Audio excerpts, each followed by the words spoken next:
business nk'izindi. Niba umuhinzi yarashoye mu murima, undi agashora muri botike, undi agashora mu gifundi, undi agashora mu kabari, byose ni business. Gukora 24 ubu byavuyeho ku banyatubari, bisa ntabwo bigishoboka ko ntabwo uzabwira umuntu ngo akora 24 urangiza umubwire fungura saa 11. None se amasaha guhera mu gitondo kugera izo saa 11 urabimuhembera se? Ahantu nabaga nyirinzu uwo munsi mu gitondo yarambyukiye, leta yaravuze ngo dutegetse kumufunga ibi, sibyo? Mujya mufungura aya masaha. Ariko ntiyatekereza wa mucuruzi wakodeshaga inzu, wa musoro umuturage yishyuraga, yakereda umuntu yafashe kandi ari muri business. Nyuma yo kuri umuyobozi uri umuntu.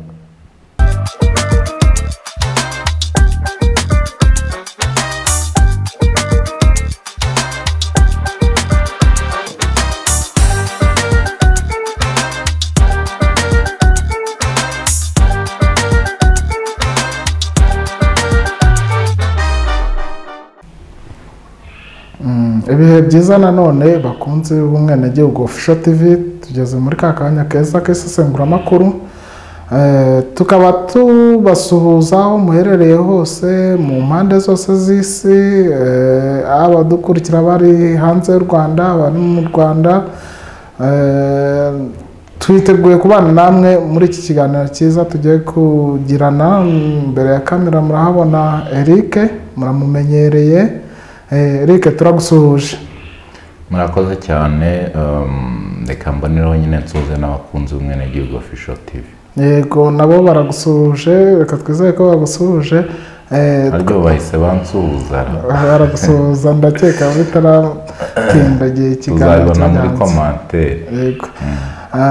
Ngira ngo twatangira n'isesenguramakuru ryacu ry'uyu munsi. Ni ikiganiro abantu bamaze kumenyera, nubwo kuri kamera wenda aribwo bakubonye, ariko ni ikiganiro bamaze kumenyera cy'isesenguramakuru. Ngira ngo kuri uyu munsi twahera ku makuru. Uyu munsi twaguranye. Uyu munsi twaguranye wagiye inyuma ya kamera. Yego, ariko byose ni neza y'abadukurikiye bose, y'abakunzi b'Umwenegihugu. Ngira ngo bizakomeza. Twanzike rero, twanzike duhereye ku kibazo kimaze iminsi mu Rwanda cy'abantu bafite business z'utubari, bavuga bati business yacu ntabwo zikigenda neza ukurikije n'amabwiriza leta yashyizeho. Ibyo bintu wowe nk'umuntu uri mu Rwanda nk'umusesenguzi urabivuga iki? Urakoze cyane. Ngira ngo nk'uko wari ubivuze nyine ni ibintu bimaze igihe. Ni ibintu bamwe bahisemo no gufunga, bavuga bati ntabwo byatworohera bukode imisoro iki. Ugasanga abenshi bahuriza ku kuba leta nyine ivuga ko tugomba gukora 24 ku yandi, ivuga ko tugomba gukora cyane, ivuga ko tugomba gukora amasaha menshi tukaryama make. Ariko ugasanga ku rundi ruhande nyine hajemo ibyo bibazo. Donc amabwiriza yo gufunga, ntekereza ko ni ikintu kitoroshye ushingiye ku makuru. Iyo uganiriye na bamwe, kuko ntabwo bavuga ngo ni bose, umuntu wenda ufite akabari mu nzu ye biragoye ko azakubwira ngo yarahombye cyangwa se icyo cyemezo kiramubangamiye. Kubera iki?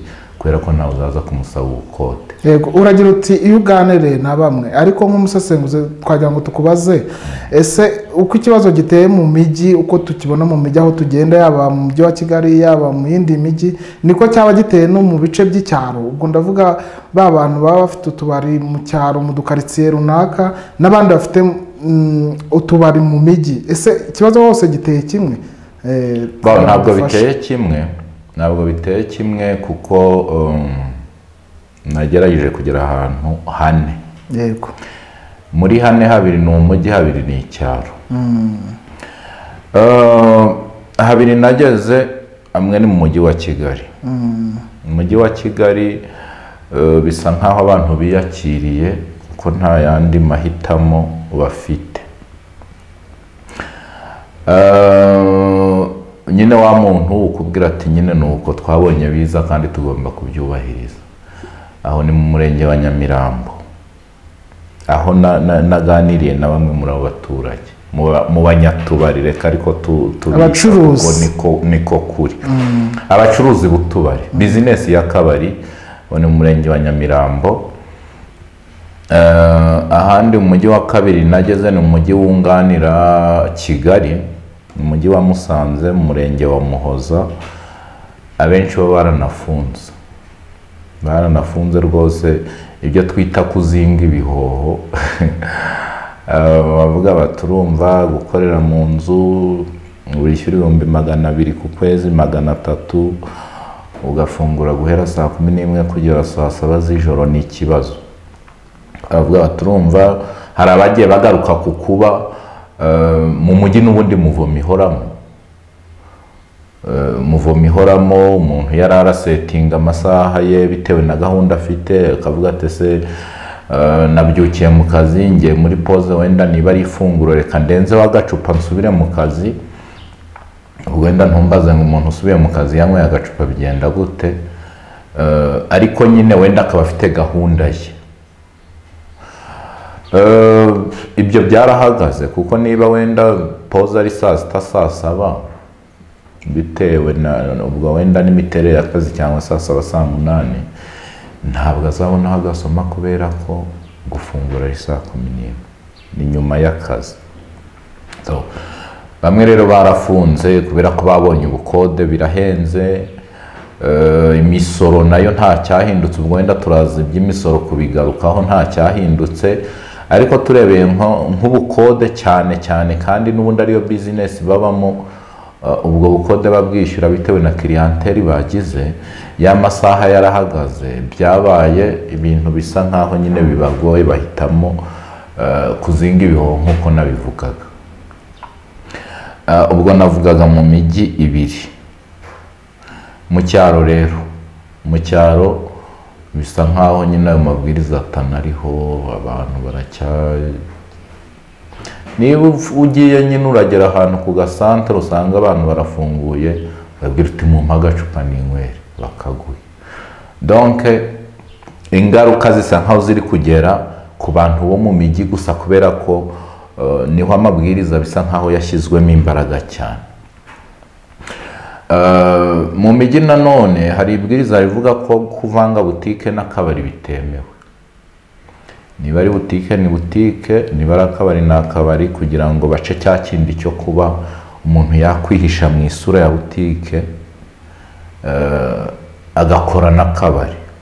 Mu cyaro rero nyine urumva ibintu biracyavangavanze. Nshingiye ku makuru nabonye, ayo nahawe, ingaruka ziri kugera cyane ku bantu bo mu mujyi, kubera ko bisa nkaho hariho imbaraga zashize. Uragira uti abanyamujyi bariyakiye, ariko ngira ngo ntawumenyera akabi. Umuntu yakwibaza, ubundi ayo mabwiriza arareba abanyarwanda bamwe cyangwa n'ay'igihugu hose? Ese nta tegeko rirengera wa mucuruzi ucuruza agafungirwa amasaha runaka, kandi wenda itegeko rimwemerera gukora amasaha y'igihe cyose? Ikibwiriza cyo kirasobanutse. Ikibwiriza kereka wenda kureba bamwe, kereka iyo ari nk'impamvu z'umutekano, ari ukuvuga ngo ni agace kamwe hashingiwe ku kibazo gihari. Ariko hashyirwaho aya masaha ahanini byari ukuca cya kibazo ubushakashatsi bwagaragaje cy'ubusinzi cyane mu rubyiruko. Ariko amabwiriza yasohotse areba igihugu cyose, ntabwo ari bamwe, ntabwo ari abanyamujyi gusa, kuko ibipimo byafashwe n'imibare yagaragaje ntabwo ubusinzi bigaragara cyane ko buri mu mijyi gusa, ku buryo leta ivuga ngo dufungiye abanyamujyi, abanyacyaro mwe mwinywera. Amabwiriza rero areba igihugu hose, ariko ntabwo yubahirizwa kimwe. Yani byo kuvuga ngo wenda nta mwana ukora ngo yuzure ingobyi. Ushobora gutangaza ibintu ukavuga uti ni ibwiriza rigomba kureba abantu bose, ugakorana na za nzego guhera hejuru kugera hasi, dushaka ibi, mukora ibi, mushyira imbaraga aha. Ariko uko bishyirwa mu bikorwa muri za nzego zose ntabwo biba bihura. Hari abagenda bigura intege, hari ba ntacyo bimbwiye, hari abashyiramo agatege kugira ngo bashimwe mbere, baze mu mihigo twageze kuri ibi twageze kuri ibi, ariko buri muntu aba afite nyine uko atwara ibintu bye, wenda bitewe n'uko abibona cyangwa uko afata situwasiyo. Hari n'ushobora kuvuga ati ariko iri bwiriza riraje reba igihugu cyose, ariko ngewe wenda umudugudu nyobora cyangwa akagari kanjye n'ubundi abaturage babyukira mu mirimo. Ibyo bintu ntabwo umuntu azabishyiramo imbaraga kimwe n'umuntu uri mu mujyi avuga ati ariko ubu bose anyuze akabona harafunguye nasobanura iki. So nibwiriza, ubwo nicyo nari ndi kugaruka, nibwiriza ry'igihugu cyose, ariko ishyirwa mu bikorwa imbaraga ntabwo zingana. haba harimo cya kintu cyo gukorera ku jisho kw'abayobozi. Ibyo ntabwo mbivuze, kuko byasaba ko naba narageze ahantu hose nkareba buri muyobozi, ubundi ku cyaha hadashyirwa, ni ukuvuga ngo aho bidashyirwamo imbaraga ukabanza ukamenya ese abari mu muhanda ari gucunga ko wenda umuyobozi we mukuru ahanyura, ese aba yigiriye guhinga wenda uwo mwanya ibyo bintu nta mwanya bifitiye, ese bisaba kuba waranetse ukamenya ngo kubigendamo gake biterwa n'uko abari mu muhanda acunga, cyangwa nawe ari umwe mu basinzi avuga ati nimbishyira mu bikorwa nanjye ndabigenderamo ndabihomberamo. Noneho nk'umuyobozi wagakwiye kuba natanga urugero, ibaze gusanga ari we wasinze mu masaha y'akazi. Byasaba rero ko uba warabanje ugakora ubushakashatsi ukareba uti aho bitagenda neza ni mpamvu ki. Ariko nanone ntekereza ko igihe ibwiriza rimaze ntabwo twavuga ko byakerewe kubahirizwa, kereka hari ubundi bushakashatsi wenda buhise busohoka nk'aka kanya kavuga bati biragaragara ko ibintu aho kugira ngo bigabanuke ahubwo byiyongeye, nibwo hafatwa wenda izindi ngamba zikakaye. Ku ngaruka rero bibagiraho, wavuze ngo ntawe umenyera akabi. Akabi rero buriya ushobora gusanga hari abantu babibonyemo ibyiza. Uti kubera iki? Ntabwo wavuga ko gufunga akabari mu masaha y'akazi ku mubyeyi wari ufite abana babyukiraga mu kazi bamunaniye biritwa kabi. Babyukiraga mu kabari? Abana babyukiraga mu kabari, umubyeyi avuga ntibamwumve. Umubyeyi avuga ati mwabana mwe munsi turajya gutera ibishyimbo, urumva yahumbye akababura akajya kwirirwa mu murima wenyine abana bari kunywa. ngira ngo aho ni mu cyaro, ariko mu mujyi ho gutera ibishyimbo manza. ni urugero wari utanze. Nari ntanze urugero nyine ubwo rwo mu cyaro gutera ibishyimbo, nk'uko n'abandi babyukira mu mihanda aho kujya mu kazi bagiye gushungera wenda ishansiye runaka nta n'akazi ahafite, bagiye gukina igisoro, bagiye amakarita, bagiye kubetinga, wenda ejo bundi yakoze ikiyede yakuyeyo icyatanu cyangwa bitatu yagiye muri betingi, kandi nta cyizere afite ko arayatahana, ararya cyangwa araribwa. Urumva rero ku mubyeyi nk'uwo ni profil, aravuga ati niba nava hano barabura aho banywera. Urumva nubwo baragenda tutarajyana mu murima cyangwa batarajya muri aka kazi k'ubumayibobo, ariko nibura ntabwo barataha bari kunsarira, babana uvuga ati nge wa mwana utinyuka akabwira se ati nakumena umutwe, aho kugira wamureba ugasanga ni icupa riri kuvuga ntabwo ari we. Umubyeyi nk'uwo ntabwo bavuga ngo ni akabi. Ingaruka zageze ku bapimyi, k'abapimyi nibo bari muri bizinesi nk'izindi. Niba umuhinzi yarashoye mu murima, undi agashora muri botike, undi agashora mu gifundi, undi agashora mu kabari, undi agashora mu bukerarugendo, urumva byose ni bizinesi. Abanyakabari rero ubu bari mu mazi.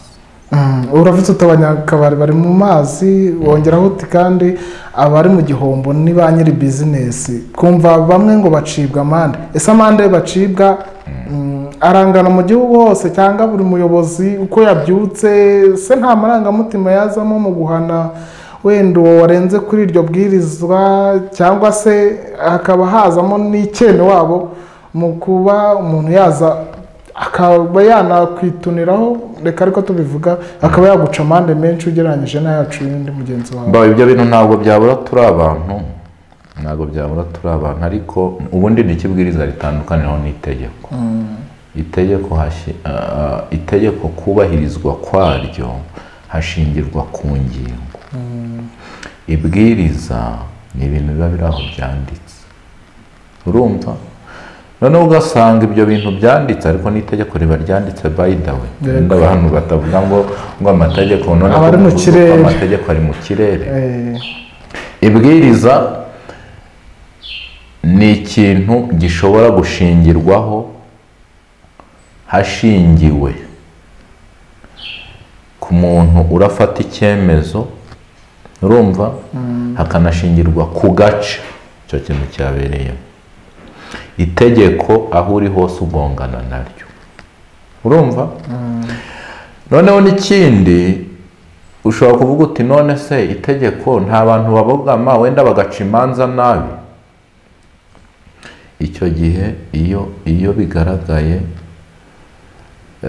umucamanza arabihanirwa kuko nawe yabusanyije n'itegeko. Ibihano bikakaye bifatwa hashingiwe ku itegeko nanone nawe yishe. Ariko ibwiriza hari igihe wenda urugero wafunguye akabari, amande ni 50,000 cyangwa se 100, umuyobozi yagufata wenda kubera kuri mushuti bakavuga ati funga ntabwo ndaguhana. Nadatanga raporo nta muntu uzamenya ko wafunguye. Naguhana 20,000, ntaguhe fagitire, uravuga utaho kwishyura 50, reka muri 20 yigendere, kubera ko n'ubundi niwe utanga raporo. Aho ntazamo icyo cya ruswa, ntabwo cyabura n'ubu ruswa iraharereka, urumva. Naguca 50 akaguha fagitire, ushobora gusanga fagitire ufite idasa n'iy'umuntu w'inyamagabe yahawe. Ubundi iyo niyo defo y'ibwiriza. Ibwiriza ni ikintu kiba kigomba kubahirizwa, ariko nyiri gufata umwanzuro akaba ashobora kuwufata mu buryo bwe bitewe n'imihigo akarere gafite, umurenge ufite, umudugudu ufite, intara ifite, n'amarangamutima yengira n'amarangamutima ya nyiri kuguhana. Ariko itegeko ni itegeko, rizakugonga uri Nyamagabe, rizakugonga uri Huye, rizakugonga uri Nyagatare, rizakugonga uri Nyabihu, rikugonga uri Muhanga ni Musanze na he. Ariko bitewe n'imihigo buri karere gafite, turashaka ibingibi, abaturage bacu n'abasinzi baratunaniye, hamwe mu murenge umwe w'akarere kamwe hashobora gufatwa ingamba zikakaye gusumba izo mu wundi. Nawe ibwiriza n'itegeko bitandukanira. Rero ingaruka bikugeraho nyine waruvuze utese ntababikora bashingiye ku marangamutima, nuko ntiyabura bitewe n'igitutu bosi we amushyiraho. Urabyumva, igitutu cya bosi gishobora gutuma amarangamutima ajyamo cyangwa akabura. Kubera iki? Hari umuhigo n'ingamba zafashwe kugira ngo iki kintu gicike bitewe n'uburemere gifite muri ako gace. Yes. Naho kuba ayo mabwiriza ariho nyine, none se ntibyatangajwe? Byaratangajwe, ubundi gikurikiraho kiba ingamba. Naho kuba ari itegeko ryanditse, amabwiriza ntabwo aba ari itegeko. Ni ukuvuga ngo amabwiriza ushobora guhanwa, ibihano nyine, amande akugeraho, ariko nta tegeko rikurengera rihari. Kubera ko ntabwo uzajya kuvuga ngo mu itegeko nshinga ngo none ngo ko nta hantu handitse gufunga saa 7, ntaho uzabona pe. Bizinesi y'akabari, bizinesi mu itegeko nshinga ntaho uzasanga amasaha yo gufunga. Ngira ngo ni nacyo kintu leta yari yarahereye ivuga abanyarwanda, igihugu gishaka kuva mu bukene kikajya mu biteye imbere ho gake, ibiri mu nzira y'amajyambere kugeza 2035. Ya mihigo baravuga bati nyamara kugira ngo izagerweho reka dukore 28 ku yandi. reka dukore cyane, haza kampeyini zo kubwira abanyarwanda mukore cyane, akazi ni kare, gukora ni kare, mukora amasaha menshi muryame make. Urumva naho ntekereza ko byari byarahereye hashingiwe ku kuba nyine ya mihigo igomba kweswa, za viziyo twihaye zaho tugomba kuvana igihugu nako kigeze. Ntabwo ibyo byakorwa udakanguriye abanyarwanda gukora. Abantu bagenda bagasinzira, ukavuga ngo izagerwaho, niho uzasanga n'umuyobozi yibagirwa kumuganduraho. Yego, ariko tugomba gukora 24 ku yandi, ariko hakaza n'indi gahunda yatumwe resi, ngira ngo imaze kumenyekana mu Rwanda. Iyo ni gahunda yazanywe n'amabwiriza, yego, ashingiye ku bushakashatsi bwakozwe. Ubwo iyo ngiyo niyo waduhuriza, niyo yo gukora 24, hanyuma ugahuza n'icyo kibazo kiriho cy'abantu bari gufungirwa business bakavuga ko bagomba gukora amasaha runaka. Icya mbere gukora 24 ubu byavuyeho ku banyatubari.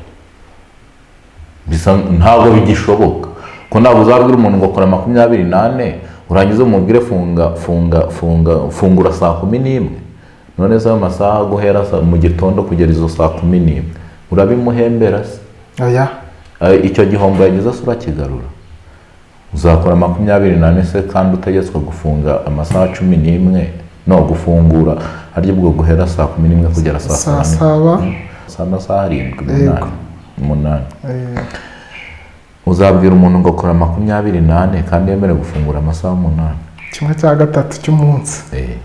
Ntabwo ibyo bizashoboka. Ubwo bivuga ngo gukora cyane, sinzi niba umuntu azakora cyane yafunguye ayo masaha kandi mu kabari urafungura ugategereza. Ntabwo ujya mu muhanda ngo uvuge uti yewe muze inzoga nazigabanyije ndi kugurisha make ndi gukopa. Urumva ubwo ni uburyo wenda bwa marketing, bitewe ni strategy y'ubucuruzi, bitewe na business urimo.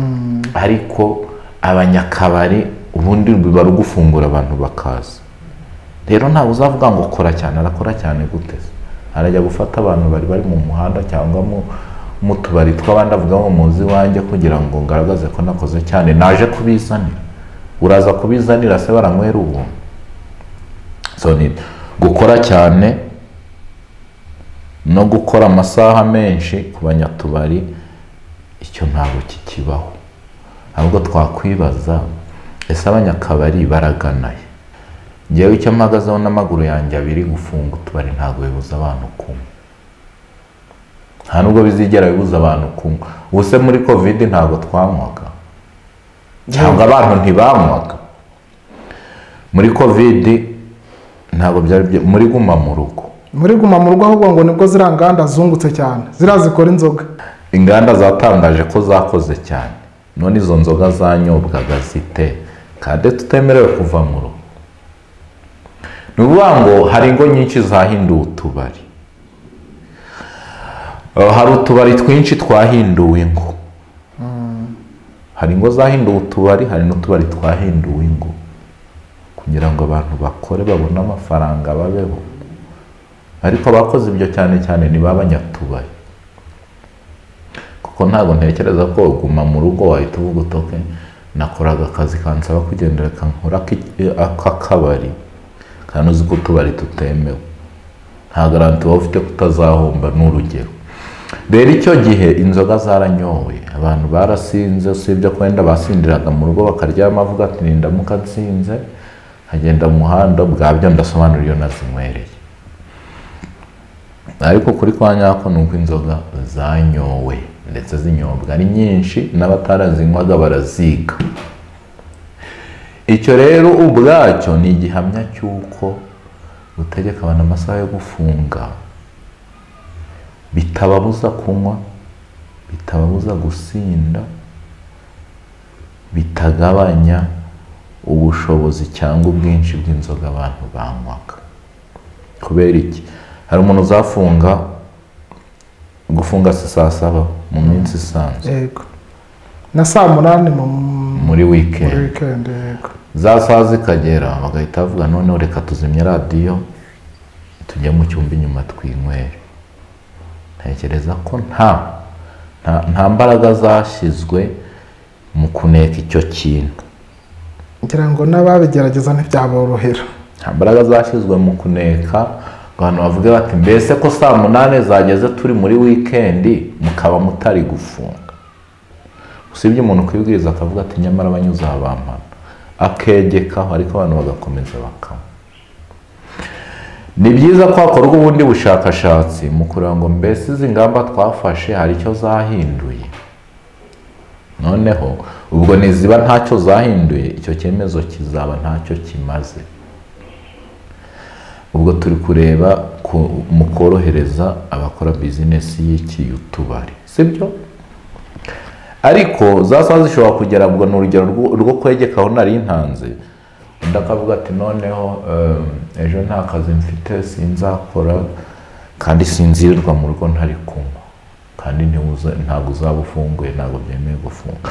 Byashoboka ko mu gitondo waterura ikesi ukayinzanira mu rugo nk'inywero sanyweye sari kunywa amasaha atarayo kunywa. Ni ibyo. Ni ukuvuga ngo icyo nemeza ntabwo gutegeka amasaha yo gufunga akabari usibye guhombya nyir'akabari, bihagarika abanywi cyangwa abasinzi gusinda.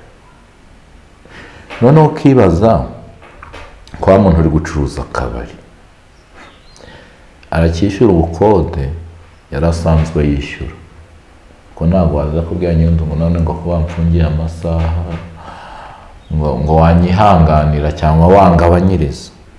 Ibyo ngibyo ntabwo bimureba, kuko nawe ni bizinesi ye yo gukodesha. Yashoye mu mazu yarayubatse. binyibukije muri covid. Muri covid ahantu nacumbikaga nakodeshaga ariko nyine biratandukanye. Ubu nacumbitse nyine kuko ntuburi iwawe ariko wishyura. Yego. Okay, nugukodesha hano nakodeshaga. Uri ukibwiriza ryigeze kuza rivuga ngo abantu ngo bakodesha ngo baborohereze, ngo baganire na ba nyir'amazu. Ahantu nabaga mvuza ko kantu ngo mpita mbyibuka, ahantu nabaga nyir'inzu uwo munsi mu gitondo yarambyukiye, araza ndakomanga nyir'ibyondo. Nubwo numvishe arabavuga ngo mbese mwajye muvuga ko ari ba nyir'amasima ngo ko amazu yose atabamo ibyondo. Araza arambwira ati ibintu bavuze kuri radio wabyumvishe. Yego, nawe ubwo nizere ko ari amakuru meza unzaniye. Arambwira ati ibyo byibagirwe, aricyo kimuzenduye. Ashobora kuba wenda yari afite impungenge z'uko ukwezi ni kurangira ntazamwishyura. Arambwira ati ibyo byibagirwe, ati ibyo bariya bari kubivuga ngaho noneho bazaze batwishyurira amazu. Ati ntubona umuntu ushora muri botike, ati ntituri muri covid tukaba no muri guma mu rugo, wajya ku muhanda ukabwira umuntu ngo mpa ikiro cy'umuceri cy'ubuntu kubera ko turi muri covid, akakiguhera ubuntu, ntabwo yakiguha. Ati rero n'inzu zanjye nuko. Ibintu byo kuvuga ngo babivuze kuri radio ati byo wapi. Nk'uko umucuruzi yashoye muri butike ye, ukaba utagenda ngo ufate umuceri w'ubuntu, ikiro cy'umuceri cy'ubuntu, ibirayi by'ubuntu, witwaje ko turi muri covid, niko nanjye utambera mu mazu yanjye ku buntu, kuko uriya yashoye muri butike nanjye nshora mu mazu. Ibyo ntabwo byakora. Urahitamo kuguma iwanjye ukanyishyura cyangwa ujye gushaka ubuntu. Leta si yabivuze, si ibwiriza. Ngaho mbwira ari wowe wakora iki? Njyewe nakumvikana na nyir'inzu kuko leta yo ntabwo byagenze uko. Nyuma y'ibyo biganiro mvuze twagiranye, wakora iki?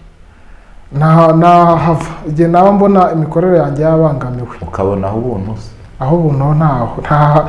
Niba hari umuntu wabonye azadubwire muri comment. Nkeka ko nta muntu wigeze ukava ahantu wakodeshaga kubera ko nyir'inzu yanze kuberamo ubuntu, ukajya gushaka aho ubuntu ukabona. Abantu ibyo bintu byabayeho wenda bazatubwire abavuyemo nyine ngo kubera ko ngo leta yavuze ngo mworohereza abantu, akavamo kubera ko ahantu hari banze kumworohereza akajya gushaka aho ubuntu akabona muri covid. Abantu bazadufashe baduha ibitekerezo turebe. Ni urugero rero nari ntanze nshaka guhuza n'ibyo bintu by'uko hari amabwiriza aza urumva akabangamira bamwe. Ni urugero rwo natangaga, leta yaravuze ngo dutegetse kumufungira, sibyo mujya mufungura aya masaha, ariko ntiyatekereza wa mucuruzi wakodeshaga inzu, wa musoro umuturage yishyuraga uracyari wa wundi kandi ari muri bizinesi. Yakereda umuntu yafashe avuga ati ngewe wenda niba yari afite akabotike akavuga ati ngiye kwagura ibikorwa nshore mu kabari cyangwa se kirema akabari, warangiza ukaza uvuga ngo ntabwo byemeye kuvanga inzoga na botike. Iryo bwiriza ukaritereka hariya ukirengagiza kereda uwo muntu yafashe kugira ngo ave muri botike agere ku rwego rwo kuvuga ngo wenda reka nongere mu dukesi 10 umuntu wagize abashyitsi ajyaza asabye icyo kubakiriza arakibonye. Ibyo bintu bitatu: inguzanyo, ubukode, umusoro. Bya bindi tujya tuvuga byo kuba abantu bicara bakicara hariya bagatekereza ikintu bakumva kigomba guhita gikora, ariko hari inzego zagakwiye kuba zikorana mu kugira ngo cya kintu cyangwa se wa mushinga ushyirwe mu bikorwa.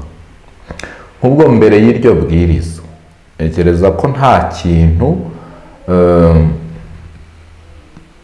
nta mucuruzi wenda ufite bizinesi ikora atarayimenyekanishije, sibyo?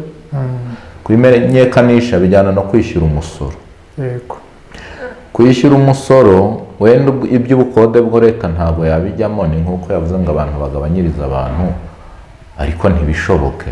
Ni nkabyo wenda yanavuga itabanya abantu bakodesha amazu nimugabanyirize abanyatubari, ariko nanone ntabwo urabwira umuntu ngo gabanyiriza umunyatubari.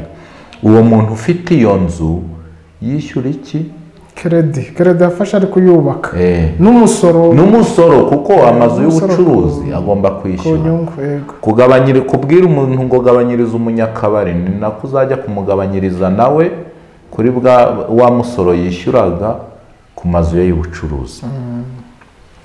Icyo nari ndi kuvuga rero ni iki? Ni ukuvuga ngo umushinga ugashyirwa mu bikorwa cyangwa ibwiriza rigashyirwa mu bikorwa hatarabaye kuganira.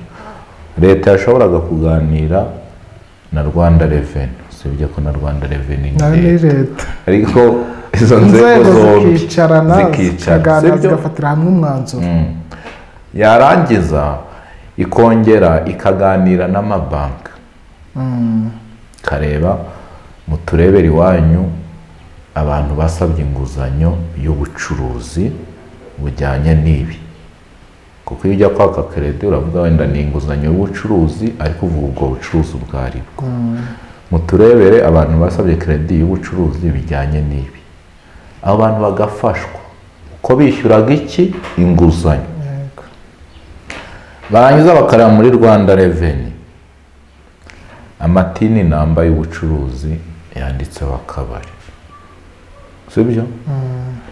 Abo bantu nabo bagafashwa, ariko kuvuga ngo umuntu arishyura umusoro ungana n'uwundi, bamwe bafungura amasaha 24 n'abandi bafungura 8, ibyo bintu ntabwo bisobanutse. Nibyo kuko na leta itavuze atari ko dutayetse amasaha yo gufunga kubera impamvu iyi. Abakoraga iyi bizinesi mwihangane, hari ubundi buryo buri gutekerezwa, abaturage bagahumurizwa. Umuturage ku isonga niyo ufatiye umuntu icyemezo mubwire n'impamvu gifashe, unamubwire risike bishobora kumugiraho n'icyo wamufasha, sibyo ko risike nta nubwo wayigaragaza kandi ari wowe wagize ute wayiteje. Ariko wabwira uti nibura nubwo twavuga mu mukore 24 bikaba bidashoboka, hari ubundi buryo leta yatekereje muzafashwa. None umuntu yishyura umusoro, yishyura ubukode, yishyura inguzanyo, agomba kwishyurira abana minerivare, agomba gutunga urugo mu rugo bagomba kurya, agomba kubambika za bezuwe zose ziri primaire, adafite amahitamo yo guhagarika. Kuko ntabwo uzavuga ngo ndahagarika inguzanyo, ndahagarika kwishyura, bizakugiraho ingaruka kuko ingwate yawe iri hehe? Muri banki. Ntabwo uzavuga ngo ndahagarika ko mu rugo turya, nubwo wenda bishobora kugabanyuka, ariko ntibigabanyuka. Niba wenda washoboraga kugura ifu y'igikoma, hari igihe uzavuga uti iby'igikoma mbivuyemo. Niba washoboraga gutanga ifunguro rya saa sita ririho akadeseri, ririho akavoka, izabura. Niba washoboraga kugura inyama wenda rimwe mu mwaka cyangwa mu kwezi, ntuzongera kuzirya. Ibyo bizafekitinga cya kibazo cy'imibereho y'Abanyarwanda.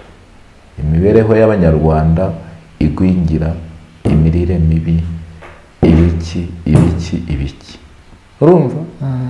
Urumva ahantu ikintu cyaribwiriza, urumva ingaruka kigiye guteza. Ntuzavuga ngo abana banjye bazambara ibicitse kubera ko bamfungiye amasaha yo gukora. Ubu si imwe ihari, ni ukuva muri iyo nzu ukajya gushaka iya make itakugoye, ariko nabwo bitewe na bizinesi wakoraga uko ingana. Iya kabiri ni ugufunga iyo bizinesi ukajya gushaka ikindi ukora kugira ngo ukomeze ubeho, unishyure kredi z'abandi n'imisoro. Izo ni ingaruka z'ibwiriza ryaje, ariko hadatekerejwe uburyo abo bantu bazafashwa. None tuvuge ko ikibazo cyagaragaye, leta ikora iki? Mu bo mwaganiye, icyifuzo cyabo ni iki? Ni ik'ibitekerezo bimaze. Niba abanyatubari barafungiwe, nibaganirizwe. Byagenze uku, dushobora kuzabafasha ibi. Byagenze uku, dushingiye ku kuba ari cyo cyemezo tubona cyangwa ariwo mwanzuro tubona wagabanya ikibazo cy'ubusinzi dufite. Ibyo tubari mu bivemo, mushaka izindi bizinesi. Kuganiriza abagenerwa bikorwa.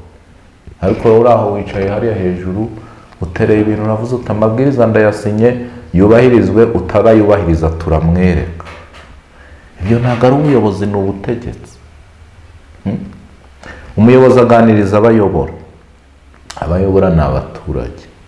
Umutegetsi ni uguca iteka. Nutabikora ubwo nyine ndakwereka icyo ndicyo. Ibyo ni ugutegeka. Ariko niba ari umuyobozi, tekereza ku baturage bawe uyoboye. Kumfatiye abantu izi ngamba, harya izi ngaruka zizabageraho, tuzabimanaginga gute? Mbese nabitekereze mbere y'uko umushinga cyangwa amabwiriza yubahirizwa. Ariko mu gihe yubahirijwe, wivuga utoke, natereye hanze byarangiye, abandi bazisimamira. Uri umuntu, usibye kuba uri umuyobozi, uri umuntu. Uriyerega abayobozi usibye ku kuba ari ya mahirwe abagize yo kuhabwa inshingano cyangwa kwicara mu mwanya, buri umuturage nk'abandi, kuko ubuyobozi ntuzaburambamo. Nubwo waburambamo ntuzapfa ngo witwe umuyobozi. Nubwo wakomeza ukaba umuyobozi mpaka upfuye, urugendo rwawe ntaho ruba rurangiriye. Ariko burya iyo uhawe inshingano, ujye umenya ko izo nshingano uhawe hari abandi bari bazirimo. Uwo mwanya wicayemo hari uwawukubanjirije. Wagakwiye kwibaza, umuntu wari wicaye kuri iyi ntebe mpawe ari he? Bikazamuka, nubwo yaba yabaye promoted, ariko aho ya promotinzwe naho hari undi wari uhari. Rero burya iyo uhawe inshingano, ni amahirwe uba ugize yiyongera ku kuba wari umuturage usanzwe. Hari benshi tubona impapuro z'umuhondo ashingiye ku bashabwa n'itegeko yavanye. Urumva? Iyo uvuye muri zo nshingano biki? Abo umuturage usanzwe w'igihugu. Za ngaruka wafatiraga abantu bicaye kuri iriya ntebe nawe zigatangira kugeraho. None abantu bajya ariko gufata ibyemezo se? Oya, bajya babifata, ariko bareke kwirengagiza ubumuntu. Nyuma y'uko uri umuyobozi, uri umuntu. Urumva? Icyemezo ufashe, ugifate ushyize mu gaciro, wishyize mu mwanya w'umuntu ugiye gufatira icyemezo. Ariko kuzabona abayobozi batekereza ibyo mbere yo gufata icyemezo. Nta bushakashatsi ndakora, ariko umubare uri hasi cyane. Ni ukuvuga ngo umuntu akicara mu ntebe akabyimbya intugu agafata icyemezo ashaka kubera ko itegeko rirabimwemerera by down, ariko akirengagiza umunsi nzaba navuye muri ibintu cyane hakiri muri izi nshingano, harya bazandobanura iri bwiriza nge ntirizaba ari ndeba. Ibyo bintu ntabwo babitekereza, niko kantu babura, kuko yagatekereje umuntu ashobora no kuzana umushinga ngo dufungire abanyatubari, ndakavuga ati se none bazabaho bate? Ako kantu ko kwibaza uko bazabaho katekerejwe, iryo bwiza ryasohoka rigasohoka rikurikiwe no guhumuriza abanyatubari. Ntimugire ikibazo, ntimugire ubwoba, nubwo ibi byemezo byafashwe ni ukurokora abanyarwanda, ni ukugira gute, ariko turateganya ibi ku bantu bazahura n'izi ngaruka, bagafashwa kubaho, ibwiriza rikubahirizwa, n'ingaruka zatezaga mu kibazo runaka zikarangira, ariko wa muntu wafatiye icyemezo wikimufatira nkaho nawe utari umuntu. So inama niyo, ni ugutekereza mbere yo gufata icyemezo, ukareba ingaruka bizateza ku bantu nawe urimo, ko nibitanakugeraho bizagera kuri ba nyogosenge, abuzukuruza bawe, urumva uzaba uri no guca intege ba bantu batekerezaga gushora muri iyo bizinesi. U Rwanda rube rurahombye, umuntu niba yari afite poroje y'akabari avuga ati mbivuyemo, urumva n'ubundi sinakora ngo nunguke. RDB umushinga wari uzandikishwa ubu urabuze, ubukerarugendo bwari buzajya iwawe kubera wa mwihariko ufite bube burabuze, ibintu byinshi, bizinesi, igihugu, ishoramari n'ikiri risubira inyuma hejuru y'ibwiriza rimwe wafashe, ariko utarebye ingaruka rizagira ku bantu. Reka twizere ko ubwo n'abasohoye ayo mabwiriza bazabyigaho, babona izo ngaruka wenda bakaba babikosora, ba nyiri bizinesi bakongera gukora nk'uko bisanzwe. Eric, reka tugushimire, urakoze cyane. Murakoze nawe.